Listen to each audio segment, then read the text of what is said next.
In today's video, I want to talk about what I think is the best hybrid between videography and photography right now in the market, and that is the Canon EOS R6.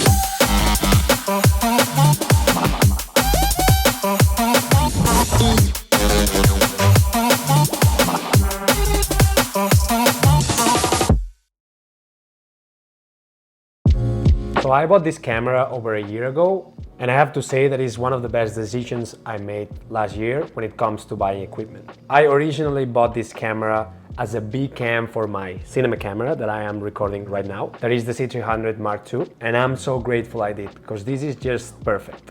The truth is, having both cameras being Canon and the new mirrorless line being able to shoot in log profiles make it just perfect. Both cameras match absolutely perfect. If you're doing any type of interview or if you're just getting B-roll with this camera, it's just great. And all these at a very affordable price, considering this is a professional camera. And I had such a good experience with this camera that I actually wanted to do a video just talking about how great it is and why you should consider getting this one in case you don't have a professional camera and you're thinking about it. Now, the first thing I was very happy about when I started using it is about the fact that you can shoot up to 60 frames per second shooting at 4K. And I have to say that the quality of the image is very sharp. And if you shoot 4K at 24 frames or 30 frames, the picture is actually really crisp. The second great thing about this camera that I really like is the fact that it allows you to shoot at 10-bit bitrate. The old Canons and other Sonys in the past, they were only capable to shoot at an 8-bit rate. And some of you must be thinking, well, it's hard to see the difference between 8-bit and 10-bit, but I can tell you that it's a big difference. Especially when you bring it to color correction in softwares like DaVinci Resolve, it gives you much more information to be able to do a proper color correction. So yes, you can select whether you want to shoot H.264 8-bit 420 or you can shoot H.265 10-bit 422. The third great thing I want to mention about this camera is the fact that they finally include C-Log profile when shooting video. And now this is a huge improvement. I know it was over a year ago. I was waiting for Canon to introduce C-Log on their mirrorless for the longest time, and they finally did it. And not only that, they included C-Log and C-Log 3. So now I can perfectly match it with my cinema cameras or any other C300, C500 cinema camera lines.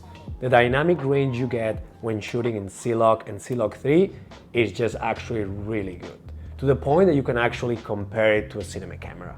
The fourth thing I absolutely love about this model too is the autofocus. And I know if you come from a background of filmmaking, you might be thinking never use autofocus, and trust me, I know, like in filmmaking, we never use autofocus. And actually I started testing it for some projects that I was maybe on a gimbal, or I had to do a quick movement, and it just works perfect. Especially shooting B-roll and slow motion that you want to move quick, you can just have the autofocus and it tracks it perfectly. So I was really impressed with this, and I've been using it a lot. The other thing that is great is that it tracks your face. So in case you're shooting a YouTube video, you just place it in there and it just tracks your face so nicely and smooth that you don't have to worry about getting your sharps or like going in and out of focus. The fifth thing I love about this camera is the fact that it allows you to use your EF lenses. So you don't have to buy all the new RF lenses that, by the way, are great but very expensive. So I was able to use all my EF lenses, and in order to do that I had to get the EF to RF adapter that is very expensive, I know, but the great thing about this is that you can now use ND filters and you don't have to worry about putting ND filters in the front. So this is the ND filter. I have to say that I don't like the fact that it doesn't come with a proper case, but it's just great. It allows me to shoot when it's very bright outside and still have a low aperture, just like the cinema camera that has the internal NDs. The next thing I really love about this camera is the image stabilization. And I know a lot of people is complaining about the wobble and the distortion that you get around sometimes, but here's my point. When you're shooting slow motion and doing slow movements with your hand, that is perfect. You can barely notice. And also I have to mention that there's two types of image stabilization, the regular IS and the digital IS. I've noticed that when I enable both at the same time, that's when I get a lot of the wobble distortion around. But if you only enable the regular one without the digital one, the image seems to be pretty good. So great for that. And if you need to get like a handheld shot movement, then you just disable both. Now my next point refers to actually comparing it to the R5. I have used the R5 for different shoots, and the truth is with the R5 you have two options, shooting all eye and IPV. So all eye is supposed to be better, it has less compression. But when I was editing the all eye files of the Canon R5 versus the IPV files of the R6, I was noticing that my computer was way slower when loading all the R5 files. So to be honest with you, the difference between all eye and IPV is not that noticeable. Some people could argue that it is, but I have checked both. It was very hard to see. So honestly, when it comes to that, I'm actually really fine with the R6 because IPV is just fine. And also the files are 3 times smaller. The other great thing I really love about this camera that I already mentioned at the beginning is the fact that it is a perfect hybrid between videography and photography. Now, all the work that I do is video. I focus in video, but when I travel or when I'm with my friends or with my family, or even if I'm in a shoot and I want to snap a few photos, this is just the perfect camera. Sure, it's not the R5, it doesn't have 45 megapixels, but I also don't need to print the photos in a giant space, or I don't need that resolution. I'm more than fine with the resolution of this camera. So I think this is a perfect hybrid, as I said, between video and photo, allowing you to do both in a very professional way. The next thing I really love about this camera is the fact that it allows you to connect your phone via wireless using Wi-Fi or Bluetooth. So you are able to actually have a live view on your phone and you can use your phone as a monitor. Believe it or not, I always use that for my YouTube channel. I just place the camera, I have my iPhone here, so I can see the shot, I can actually hit record, I can actually snap a photo if I want to, I can change the settings, aperture, ISO, if the light changes or whatever. So you can control your camera remotely and you can also use it as a monitor.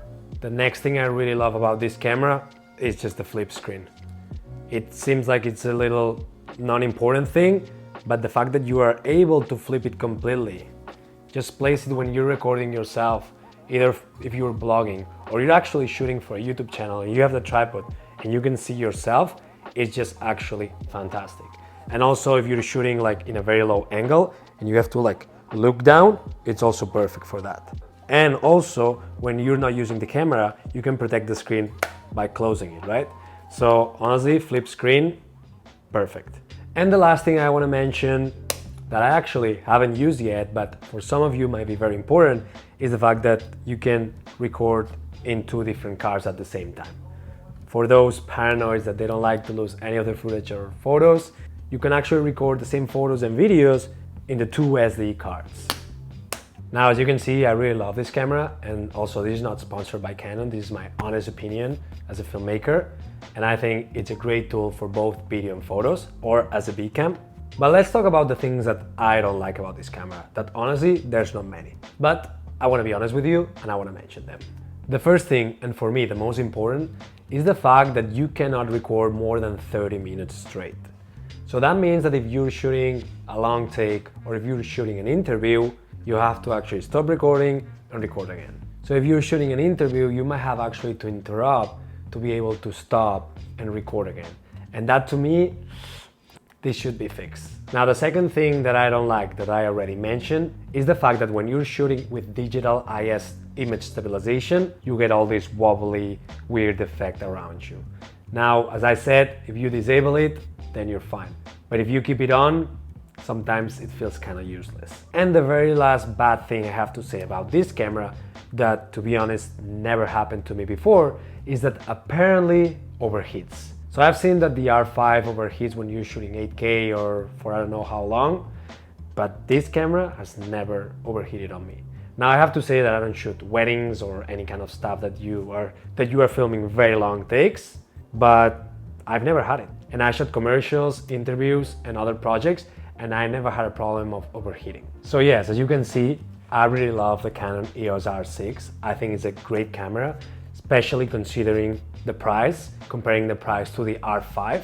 I think it's a great option for both video and photo. And also if you have another cinema camera to be able to match it, this is a perfect B cam.